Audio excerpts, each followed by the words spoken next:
जहां इतिहास की गहराइयां, संस्कृति की जड़ें और अध्यात्म की ऊंचाइयां हमें आमंत्रित करती है।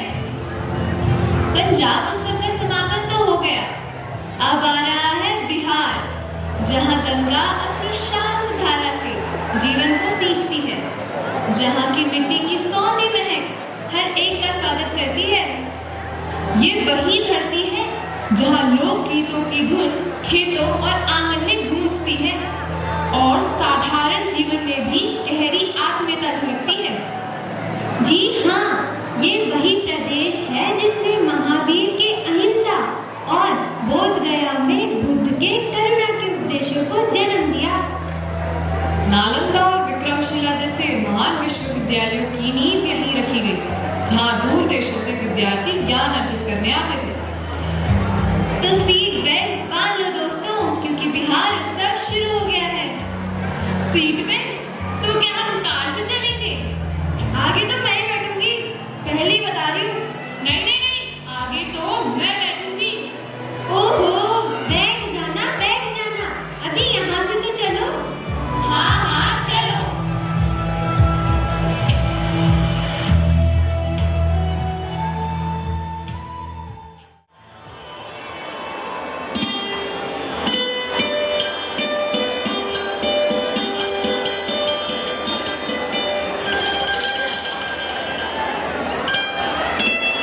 अरे सुनो, अजी सुनते हो?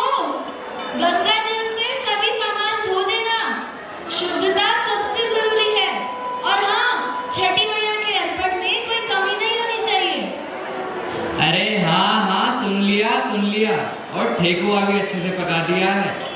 बेटा तुम ध्यान से सुनो, टोकरी में नींबू, केला और गन्ना भी रख लेना। पिताजी, हम भी घाट पर चलेंगे ना? सूर्य भगवान को अर्घ देंगे। अरे हाँ बेटा, जरूर चलोगे। ये छठ का पर्व हमें याद दिलाता है कि प्रकृति और सूर्य के बिना जीवन कुछ नहीं है। सूरज ही इस धरती पर सबको जीवन देता है। पिताजी, ये केले 11 हैं। अगर इनमें से एक कम होगा तो सूर्यदेव नाराज हो जाएंगे क्या? अरे नहीं, वो तो नाराज नहीं होंगे, लेकिन तेरी गिनती की प्रैक्टिस हो जाएगी। हाँ तो फिर चलें। जी चलो।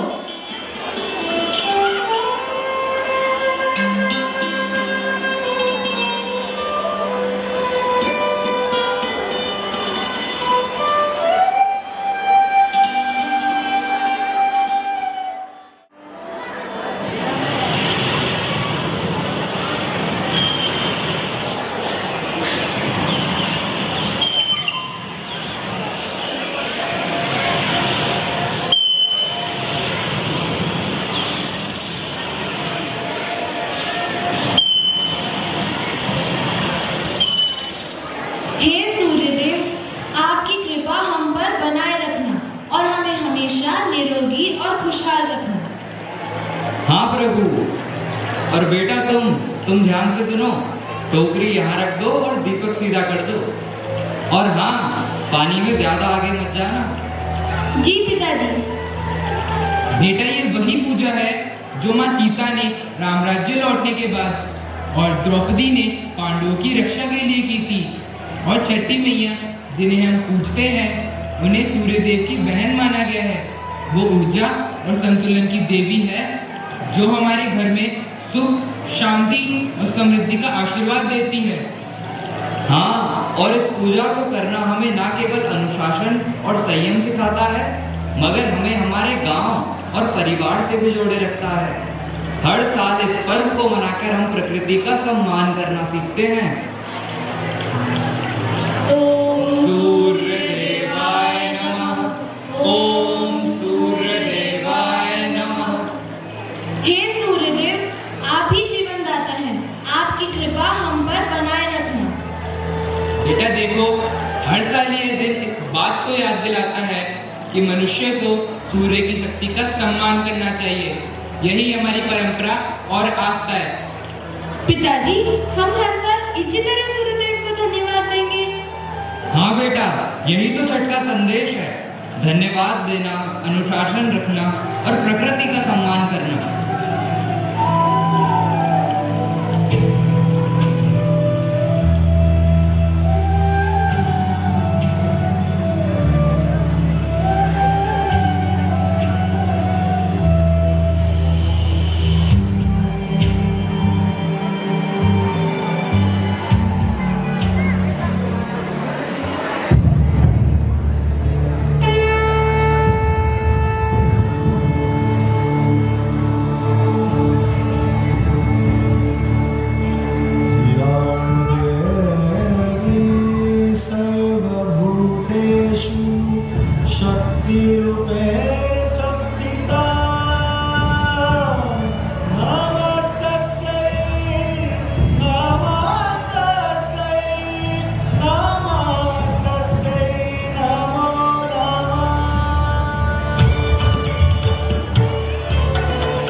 अरे वो ठेकुआ खाया था, कितना अच्छा था, मतलब मजे आ गए। हाँ, कितनी सुंदर डेकोरेशन थी ना।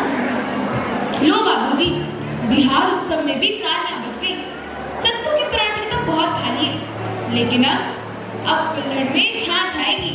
तैयार हो जाओ एक ऐसे सफर के लिए जहाँ गर्म रेत से लेकर कठपुतलियों की रंगीन दुनिया तक सब जिंदा हो उठता है, जहाँ के तावड़े की तेज रोशनी में छिपी है राजस्थान की वीरता और विरासत। अब ताली नहीं, ढोल की थाप बजेगी, रंग बिरंगी पगड़ी बांध लो, राजस्थान उत्सव आरंभ हो गया है। मारू थारे देश में उपजे तीन रतन, एक डोला दूजी मारवण तीजो कसुमल रंग। तो दोस्तों, अब हम आ पहुंचे हैं मरुधरा पर, जहां एक और महाराणा प्रताप और चेतक अपनी वीर गाथा कह गए, तो दूसरी ओर ढोला और मारू अपनी अमर प्रेम कहानी लिख गए। हाँ, यहाँ की हवेलियाँ और महल, झरोखे और चौक हमें बीते समय के वैभव और कला की झलक दिखाते हैं। यहाँ की लोक कथाएं इन्हीं दीवारों से गूंजती हैं। राजस्थान की असली पहचान केवल यहाँ का इतिहास ही नहीं है, बल्कि यहाँ की रंगीन संस्कृति है। यहाँ की नृत्य, परिधान और मेले सब मिलकर रेगिस्तान के जीवन को उत्सव में बदल देते हैं।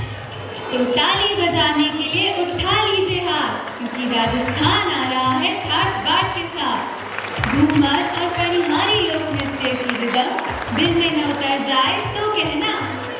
वो तो ठीक है, पर हमने तो सुना है कि यहाँ की टैक्सी भी ऊंट है। तो अगर आप लोग सीट बेल्ट ढूंढ रहे हैं, तो जनाब ऊंट की पूंछ पकड़ लेना।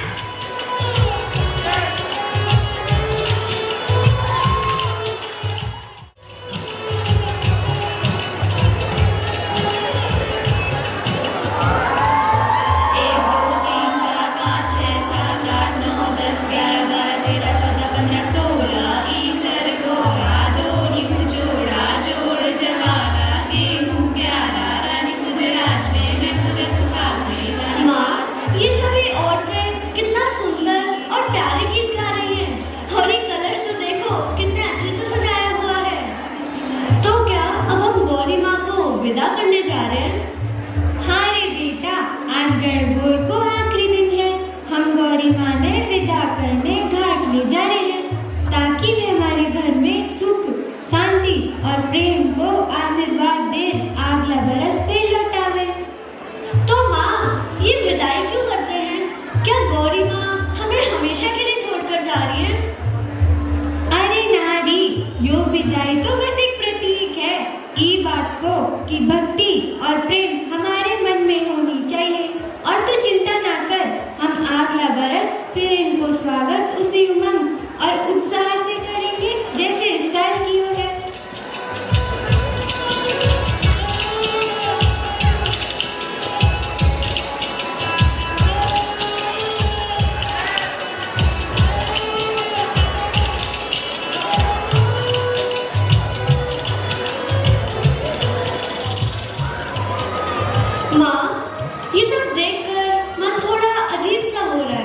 इतने दिन आपके साथ बैठकर गौरी माँ की पूजा की, उनके लिए गीत गाए, उनसे बातें भी की, और अब विदा कर रहे हैं। हाँ बेटा, अजीब तो लागे है, लेकिन क्यों नहीं रीत इस त्योहार की कि भक्ति सिर्फ एक कुछ समय के लिए निभाने की बात ना है, बल्कि यो तो जीवन भर निभाने का भाव है।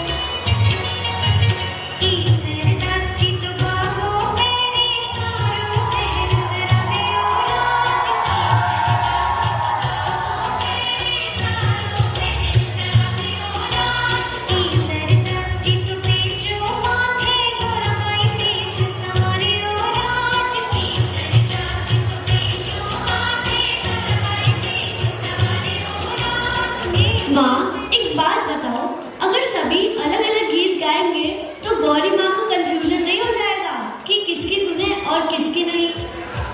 अरे नारी, माँ गौरी को तो बच्चों के सभी सुर मधुर लगे हैं। अच्छा, तो ये गणगौर की कथा क्या है? गणगौरी कथा तो यो है कि बहुत समय पहले माँ पार्वती ने कठोर तपस्या कर भगवान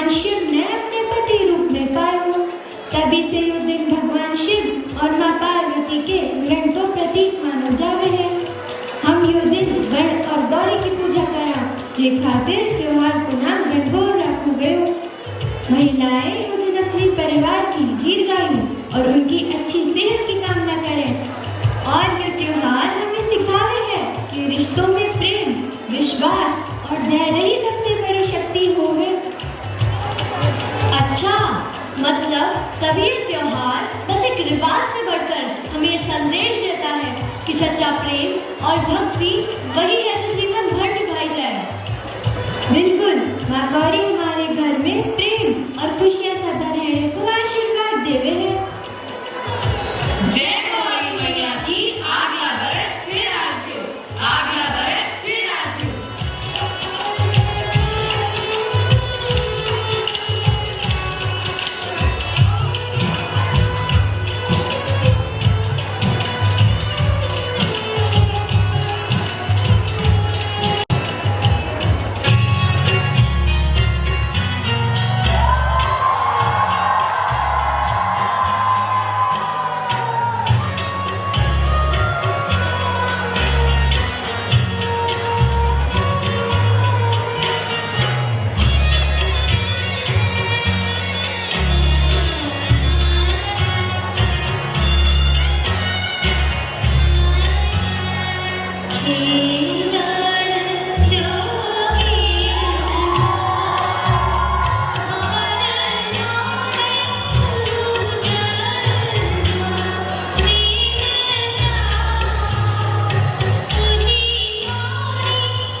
अरे अरे अरे, ये क्या लिया है? अरे हम सब राजस्थान तो गए थे, तो बाबा ने बोला कुछ ले आना, तो मैं इसे ले आया। वाह, धन्य हो प्रभु। अरे हाँ हाँ ठीक है। तो साथियों में ये कह रहा था कि अब वो वक्त आ गया है जब राजस्थानी स्वाद ने भी कह दिया बस भाया, पेट फुल हो गए। गट्टे की सब्जी से लेकर केसर या दूध तक हमने दिल से खाया और दिल से नाचा, पर अब ये ऊंट भी कह रहा है भाई थोड़ा आराम दे दो। राजस्थान ने दी रवानगी और कह गया, हेत पधार्जियो हमारे देश।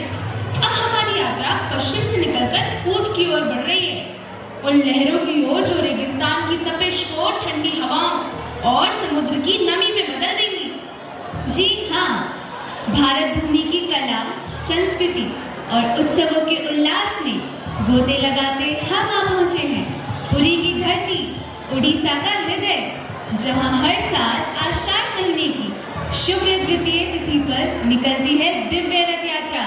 भगवान जगन्नाथ, भाई बलभद्र और बहन सुभद्रा के विशाल रथ पर। यहाँ की शिल्प और मूर्ति कला दुनिया को हैरान कर देती है। कोणार्क का सूर्य मंदिर, जिसकी दीवारें गति और समय की कहानियां कहती है। लिंगराज मंदिर, जो शिव जी की महिमा का अमर प्रतीक है। और पुरी का वो मंदिर जहां विराजमान जगन्नाथ अपने भक्त के हृदय को प्रेम और आस्था से भर देते हैं। आइए आप भी हमारे साथ कृष्ण की भक्ति में डूब जाइए। चलिए आपको ले चलते हैं नाथ के नाथ जगन्नाथ की उस पावन धरा पर जहां प्रभु स्वयं विचरण को निकलते हैं। तो दोस्तों क्या कहते हो, चलें? हरे कृष्णा कृष्णा कृष्णा हरे हरे, हरे राम राम राम राम राम हरे हरे। भैया देखो, यहाँ लोग कितने प्रेम से रथ बना रहे हैं। वैसे है कौन आप लोग? अरे आप हमें नहीं जानते, हम विश्वकर्मा समाज के सेवक हैं। पीढ़ी दर पीढ़ी हमें अलग अलग जिम्मेदारियां मिलती हैं। कोई पहिए बनाता है तो कोई रथ सजाता है। यही है परंपरा, और यही परंपरा नवाचार से भी जुड़ती है। नवाचार से? वो कैसे?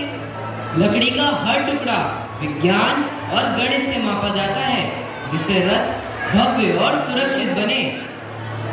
तो ये यात्रा सिर्फ भक्ति ही नहीं, बल्कि भारतीय कारीगरी और नवाचार का अद्भुत संगम भी है। This is fantastic! कितना ब्यूटीफुली आर्टिस्ट साइंस और मैथमेटिक्स का यूज चैरियट फेस्टिवल में कर रहे हैं। धन, विज्ञान और कला का संगम है यहाँ। आओ अब जगन्नाथ जी के दर्शन करते हैं। चलो हम भी चलते हैं।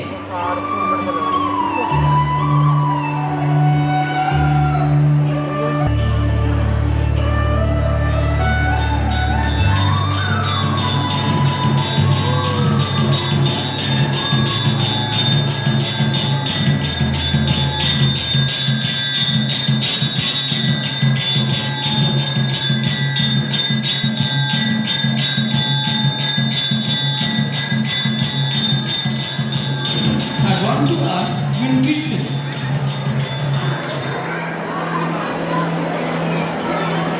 जॉन, मुझे पता है कि तुम्हें क्या पूछना है। इन गॉड का फेस थोड़ा डिफरेंट है। उनका स्टैचू भी ऐसा लगता है जैसे इनकम्प्लीट सा है।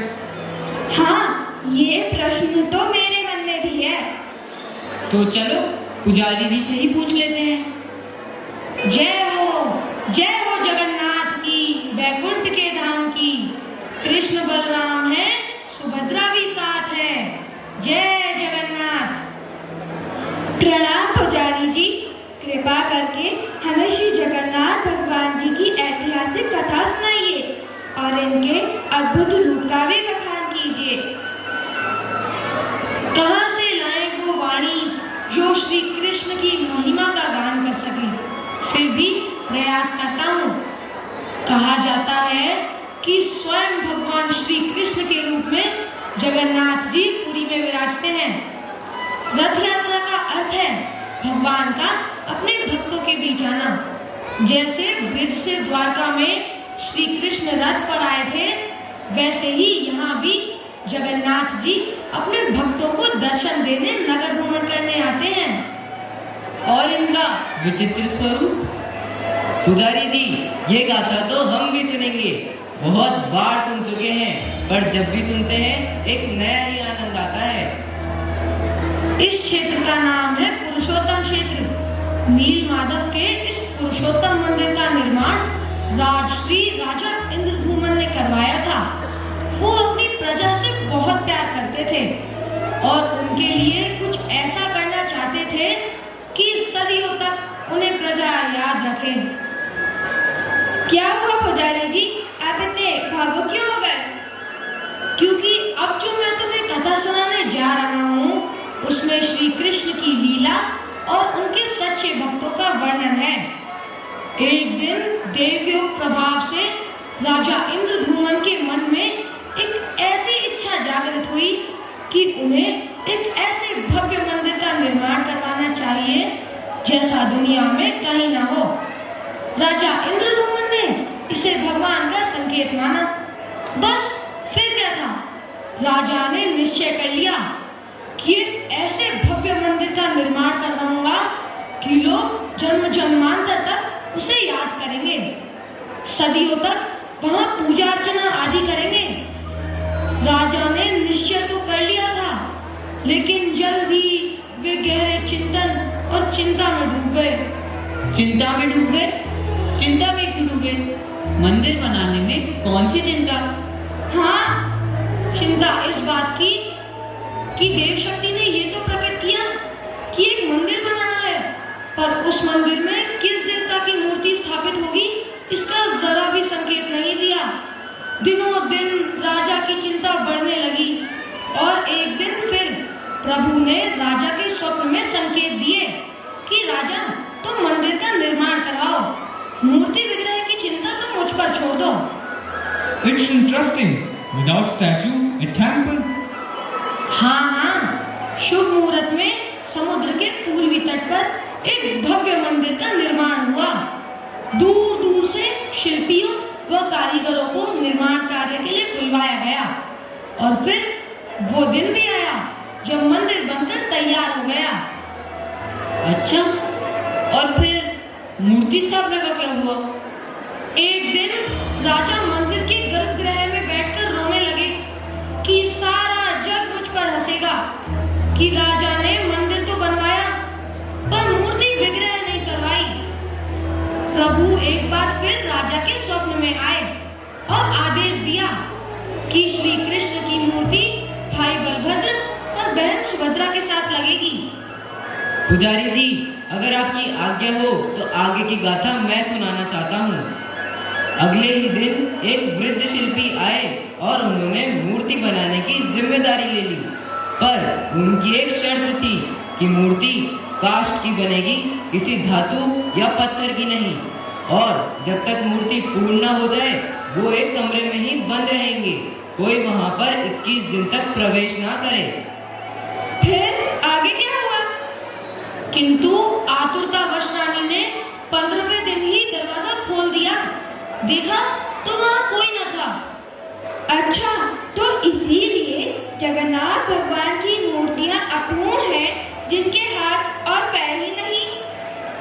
वो आर्टिस्ट, उनका क्या हुआ? वो कोई और नहीं, भगवान विश्वकर्मा जी थे। कहा जाता है कि विश्वकर्मा जी उन्हीं के वंशज हैं जो मूर्ति और जगन्नाथ जी का रथ निर्माण करते हैं। ये इनका वंशानुगत अधिकार और कर्तव्य है।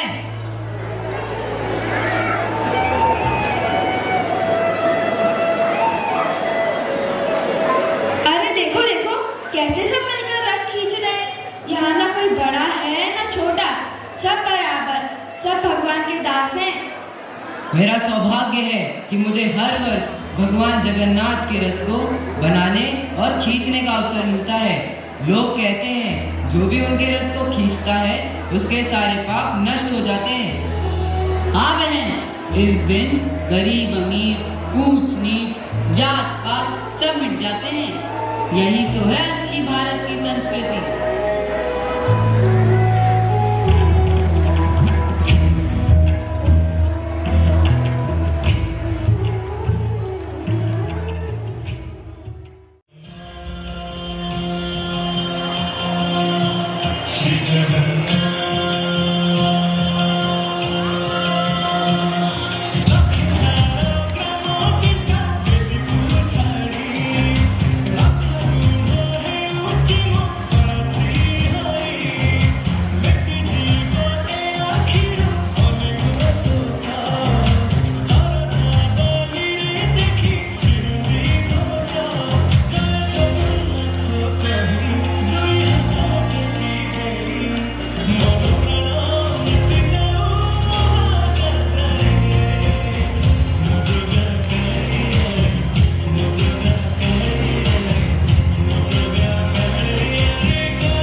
कृष्ण कृष्ण हरे हरे हरे राम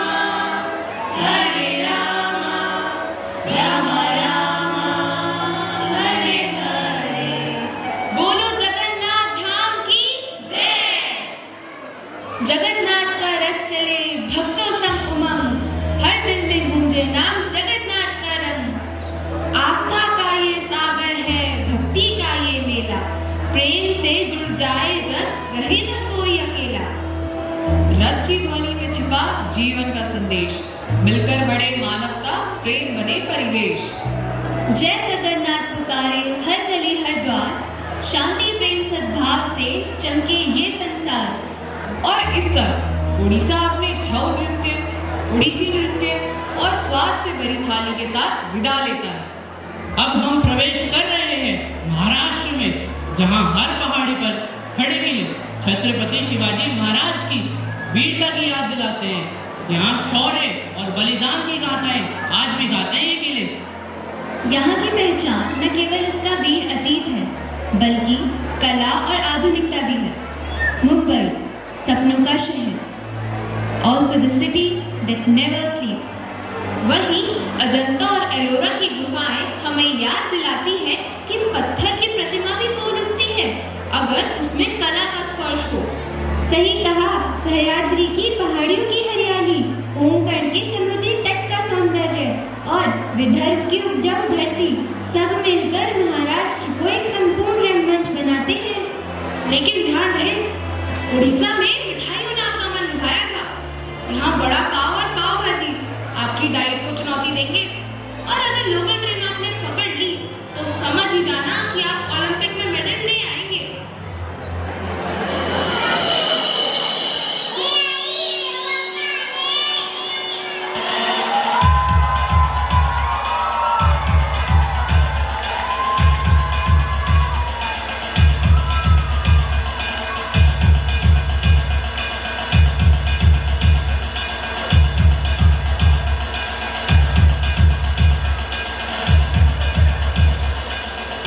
गणपति बाप्पा मोरया, गणपति बाप्पा मोरया, गणपति बाप्पा मोरया, गणपति बाप्पा मोरया। गणपति बाप्पा मोरिया, ये जयकारा आज हर गली और मोहल्ले में गूंजता है।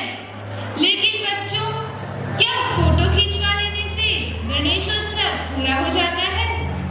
अरे पहले सेल्फी फिर पूजा, बिना फोटो के कौन मानेगा कि हम पप्पा के साथ हैं। हाँ, इंस्टाग्राम पर जब तक #बापा वाइब्स पोस्ट ना कर दूं, तब तक तो त्योहार ही अधूरा है। तो तुम लोग पूजा भी करोगे या सिर्फ स्टोरी डालोगे? बच्चों की ये शरारतें भी त्योहार का हिस्सा है, लेकिन असली उद्देश्य क्या है, यही जानना जरूरी है। तो देखते हैं, ये जो उत्सव है केवल मजे तक सीमित नहीं है, बल्कि समाज और राष्ट्र को जोड़ने का आंदोलन भी रहा है। तो चलते हैं महाराष्ट्र के गणेश उत्सव में। अरे देखो देखो, लोकमान्य तिलक खुद ही चले आ रहे हैं। हाँ बच्चों, मैं चला आया ये देखने के लिए कि जिस उत्सव का आरंभ मैंने 1893 में किया था, क्या आप उसे आज भी उसी भावना और उद्देश्य से मना रहे हैं? हाँ, मेरी टीचर ने भी बताया था कि आपने ही उत्सव शुरू किया था अंग्रेजों के खिलाफ। हाँ, सही कहा। तो तिलक जी, क्यों ना आप ही हमें कुछ बताइए इस त्योहार के बारे में। हाँ बिल्कुल, बात है जब हम महाराष्ट्र में स्वराज के लिए संघर्ष कर रहे थे, तब हमें एक भव्य जनसमूह को एकत्रित करने के लिए मंच चाहिए था। उस समय मैं एक युवा क्रांतिकारी और गर्म दल का नेता माना जाता था। तब सभी लोगों को एक मंच पर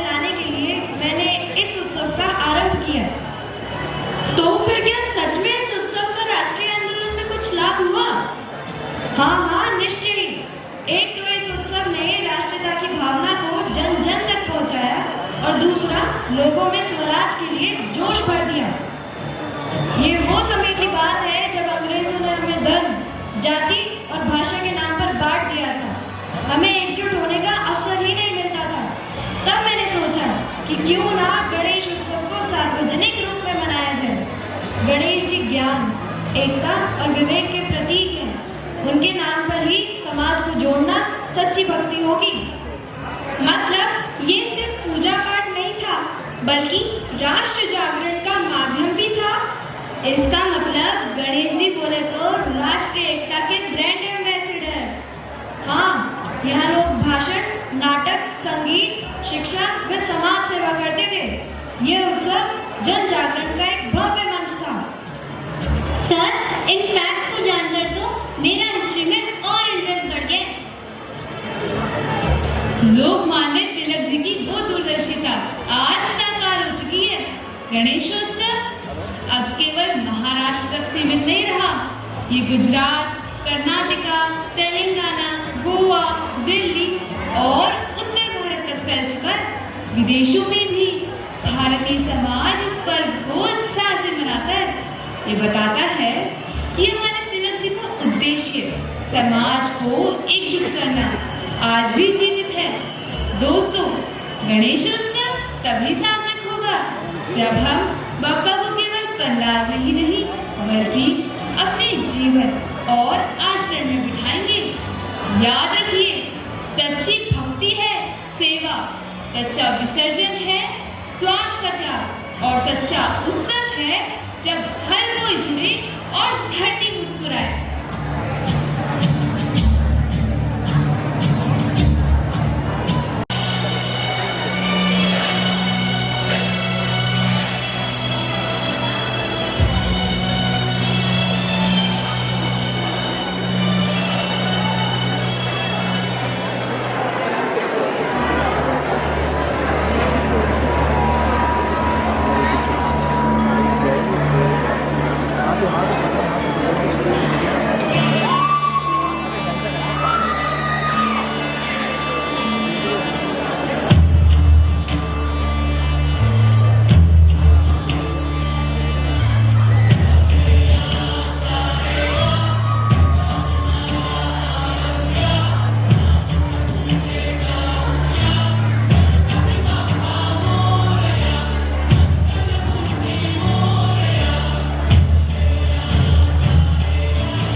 प्रेम दोस्ती कोने में कहीं दबे पड़े, दिखावटी हो गए सभी छोटे बड़े। शायद इतिहास जानता था, अपने भविष्य का भविष्य पहचानता था। इंसान का रूप बदल जाए, अपना अपनों के लिए तरस जाए।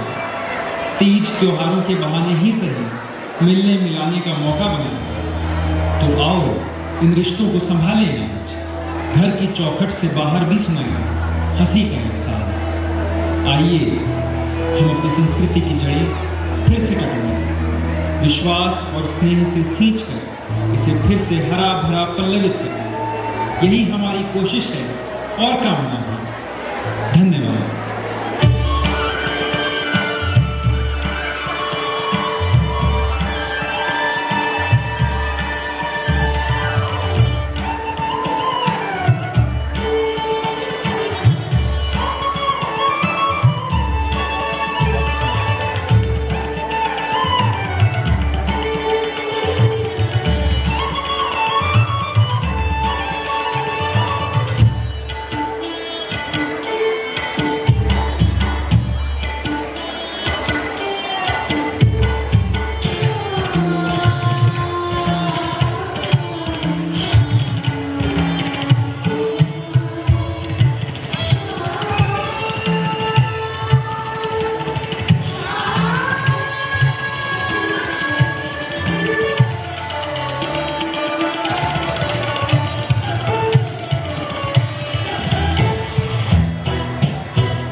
ये कार्यक्रम के लिए मेरे पास एक ही शब्द है कि ये अद्भुत कार्यक्रम था और बच्चों ने जिस ढंग से इसकी प्रस्तुति की है, मेरे पास इनको वर्णन करने के लिए इनके कोई शब्द नहीं है। मैं सभी बच्चों को जिन्होंने इसमें भाग लिया है, मैं उनको धन्यवाद देता हूँ और उनकी अपने हृदय की गहराई से प्रशंसा करता हूँ। इसके अलावा जिन अध्यापक गणों ने इनको बच्चों को तैयार किया है, मैं उन सभी के प्रति अपना आभार प्रकट करता हूँ।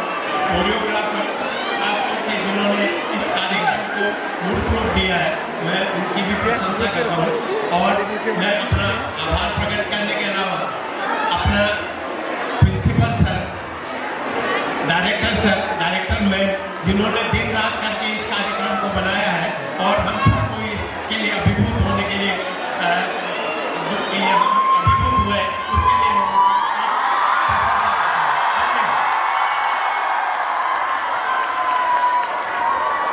Thank you so much, sir. No event of the school can be wholesome without having your gracious presence and inspiring words. As we come to the end of this delightful evening, it's time to express our heartfelt gratitude to everyone who made this event a spectacular success. And to extend my warmest appreciation to all the dynamic choreographers of last week to create the magic on the stage with little stars. I would also like to appreciate our art and craft team whose day and night efforts has turned out the imagination into reality. I would also like to express gratitude to our makeup team whose efforts added a spark to the event. I'm also thankful to the wonderful group of teachers. Your dedication, patience and love have shaped our children into the bright stars they are today. I would also like to thank our dear parents for their unwavering support and trust in our school. Your involvement and encouragement mean the world to us. A big round of applause for all the volunteers who work tirelessly behind the scenes. Ensures everything runs smoothly. Tonight, your hard work and commitment have not gone unnoticed. I also appreciate the efforts of talented performers. Your energy, creativity and hard work truly make this event vibrant and memorable. Last but not the least, a special thanks to our school management for their vision, guidance and continuous support in all our endeavors. Let's give a thunderous round of applause to everyone involved in making this annual day a memorable and joyous occasion. With immense gratitude, we thank you all once again, wishing you a pleasant evening ahead. Thank you.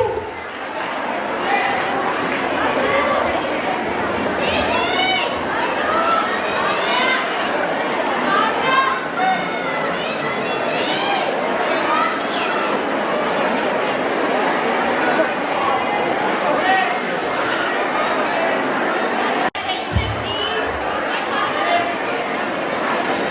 Please stand in attention position for the next anthem.